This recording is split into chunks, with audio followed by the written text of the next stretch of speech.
application is the push-pull tool. So P is the shortcut, or you can click on this button right here. So here you can click, release, and then push this up to a certain level.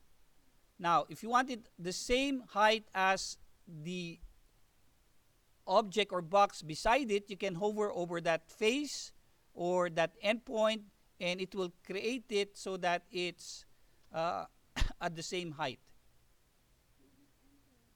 No, just release or click. If you're making it the same height, then just click. You can click this again and change the distance or height. Okay. Now, if you hold down the control key when you're doing that, a line will be created. So that separates the two.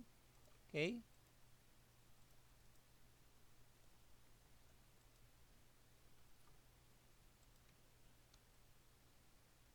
So you have separate surfaces. So that's the push-pull tool. Now, nice thing here is that if I create a rectangle,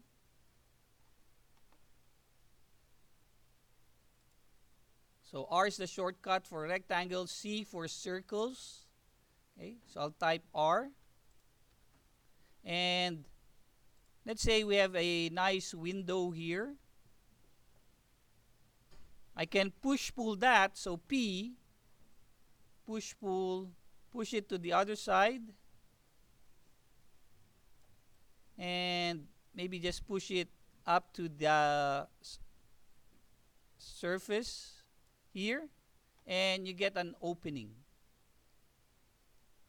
Of course, if you push it over, it will create another box. Okay?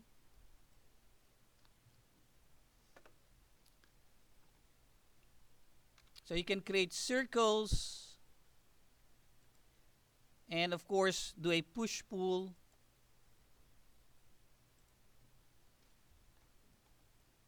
You can create offset of the circle, so F,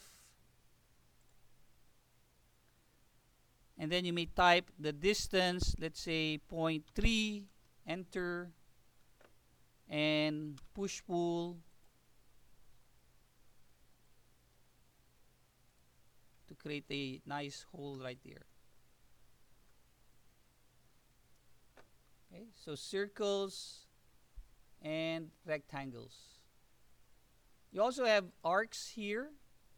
So you will be given a protractor. You click for the base point, and then the angle. You can click again for the start point, and click again for the end point.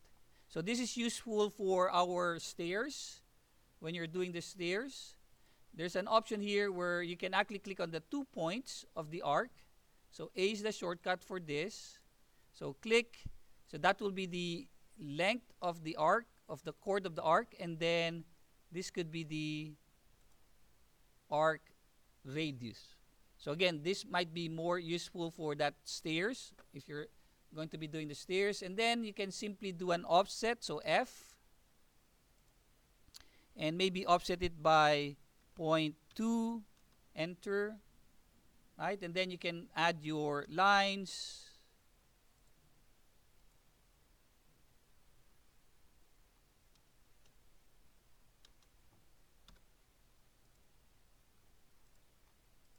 Okay. Enter. And hit escape to cancel.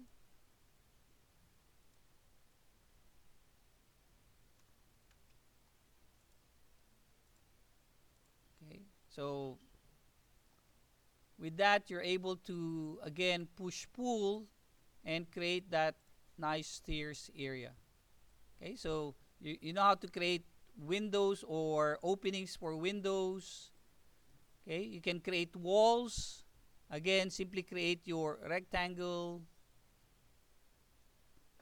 and you can create rectangles and circles, arcs. You do have the 3-point option for arcs. So 1, 2, 3. If you have 3 points, okay, that also creates an arc. Of course, the easiest way, of course, for creating arcs will be the 2-point. or the arc option.